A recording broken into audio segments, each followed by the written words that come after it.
Les deux caps en guidon.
Deux caps en guidon, c'est un rêve.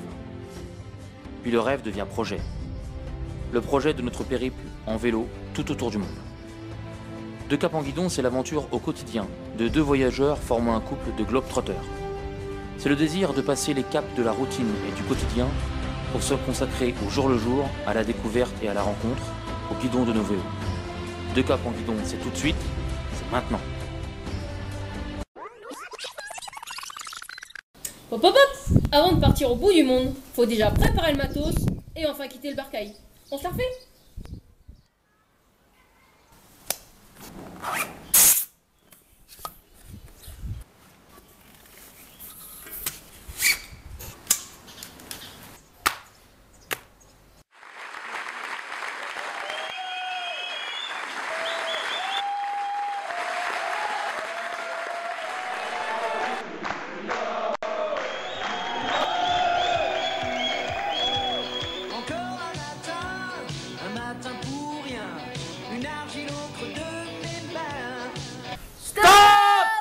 On a dit en musique et en rythme. On recommence.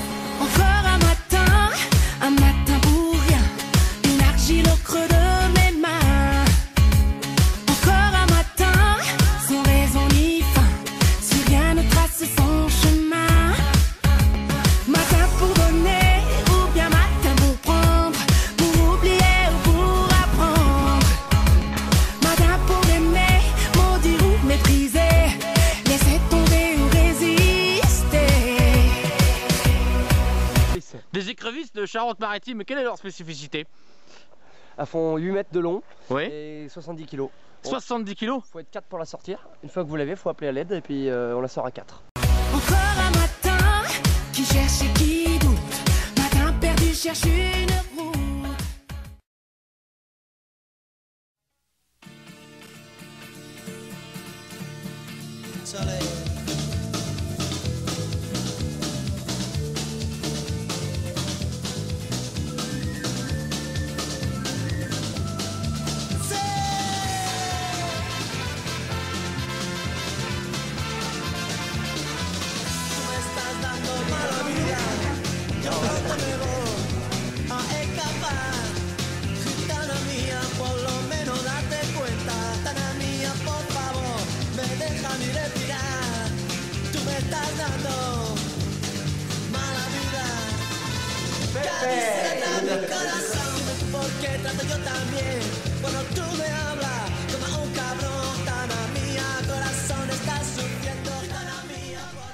Alors, Mylène vient de faire une colère et a décidé de ne plus rouler. Voilà.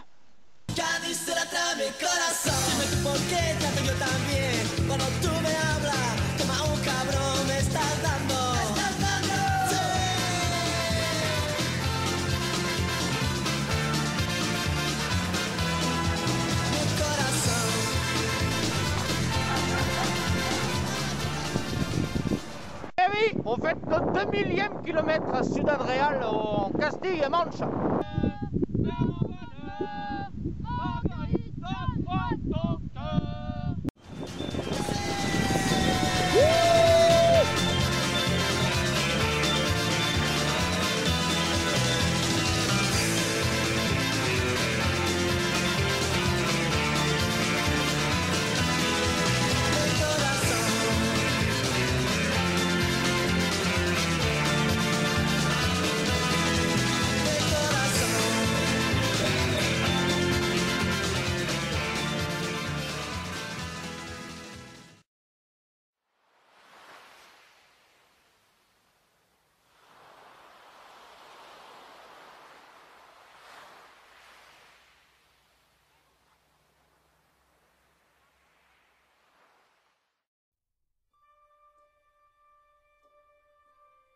Juste avant Noël, nous débarquons impatients dans notre première journée en Afrique.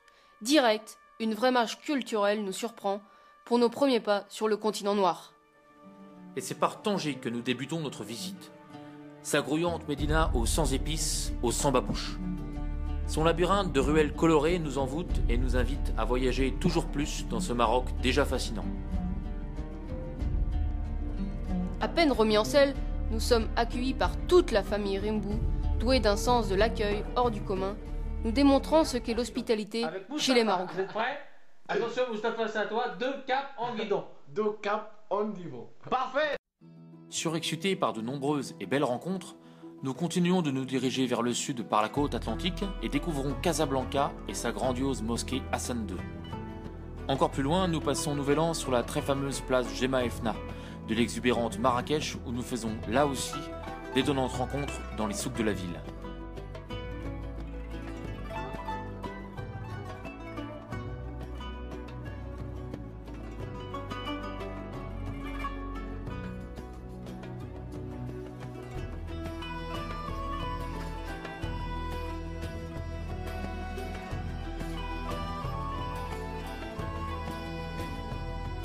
Mais déjà, les neiges des montagnes de l'Atlas nous attendent pour un autre périple.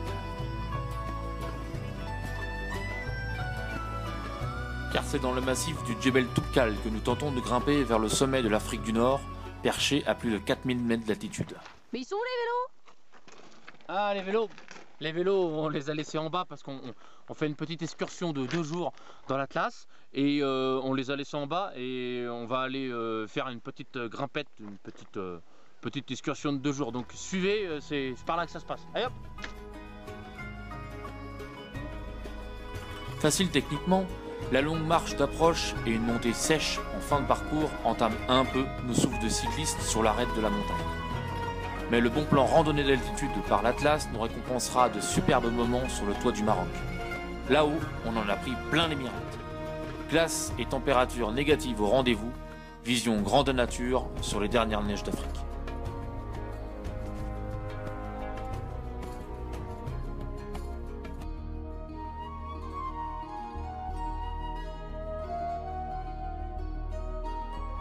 On descend de la montagne, on croise en passant un sujet de Sa Majesté en route pour le même sud que nous. Et déjà, nous voici à Aoulouz, dans le pays berbère où nous attendent Stéphanie et Cyril, venus nous rejoindre de France, en renfort pour épuiser le stock tagine de la région. Autant dire que c'est pas gagné. Zitoun, élément indispensable aux plats locaux, c'est l'olive bien sûr. On en sait maintenant plus sur la fabrication de l'huile d'olive justement. Une semaine de surprise et d'amitié pour lâcher un peu nos vélos et revenir à l'essentiel de notre voyage, la découverte. Merci les copains.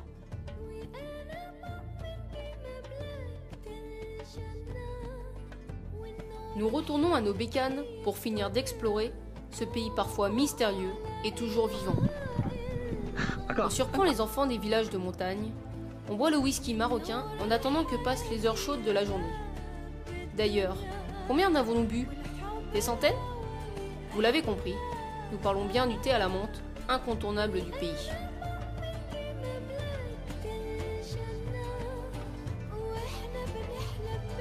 Notre voyage au Maroc n'a rien d'inédit. Beaucoup nous fait avant nous. Mais nous espérons surtout que beaucoup le feront après nous, tant le pays est riche de 1000 facettes. Vivant au rythme de l'appel à la prière, le Maroc vit un islam tolérant, où le voyageur se sent à l'aise dans les coutumes musulmanes vieilles de plusieurs siècles. Bon, certes, on a dû renoncer à quelques boissons magiques depuis, mais on le vit plutôt bien. Des bivouacs de rêve, des rencontres du troisième type, une nature rude mais belle et des autochtones accueillants. La recette parfaite pour une traversée du Maghreb réussie. Avant de poursuivre notre chemin vers le désert tant redouté, petit résumé en images de ce Maroc époustouflant.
Bon alors voilà, ce coup-ci on y est en plein dedans, entre Bouches d'Our et Dakhla dans le grand sud marocain, dans le Sahara occidental. Et là, alors que ça ne fait que commencer, on est déjà en train de se dire qu'il faudrait que ça se termine. On est à 600 bornes d'une ville de plus de 5000 habitants, en plein désert, il n'y a que des camions et du vent de traviole. Du vent de traviole, il y a surtout ça. Et des mouches des sables et une tente qui fait des siennes, donc on n'est pas arrivé.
On va traduire. Mylène. Et moi je suis pas mal aussi je crois. Après notre petite virée dans la Khaïma, la tente traditionnelle, il n'y a absolument rien. Comme vous pouvez le constater, à part notre route. Une oasis dans le désert au 21e siècle, c'est surtout une pompe à essence. Faut pas chercher les cocotiers ni les chameaux, il n'y en a plus, il n'y a que du gasoil. Alors, le chameau, ça donne quoi? C'est spécial.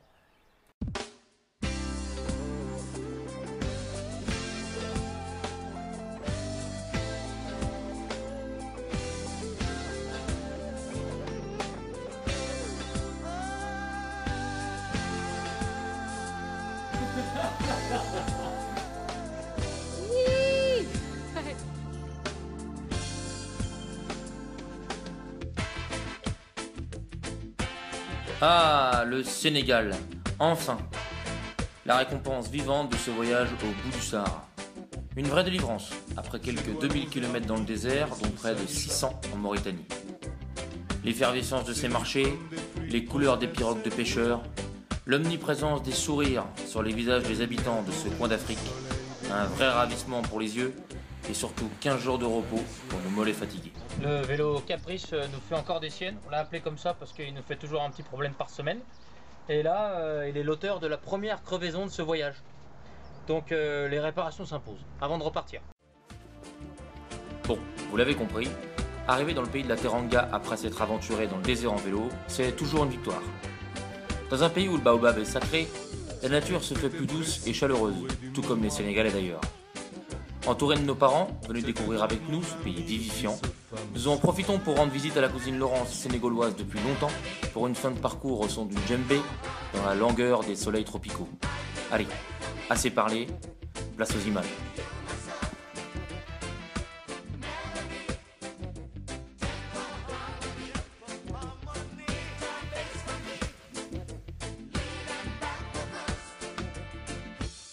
J'étais noir moi aussi, mais pour d'autres raisons. J'avais passé 10 ans à dormir en prison. c'était une drôle d'affaire pleine de coups d'escopette, de transporteurs de fonds et puis de grosses galettes.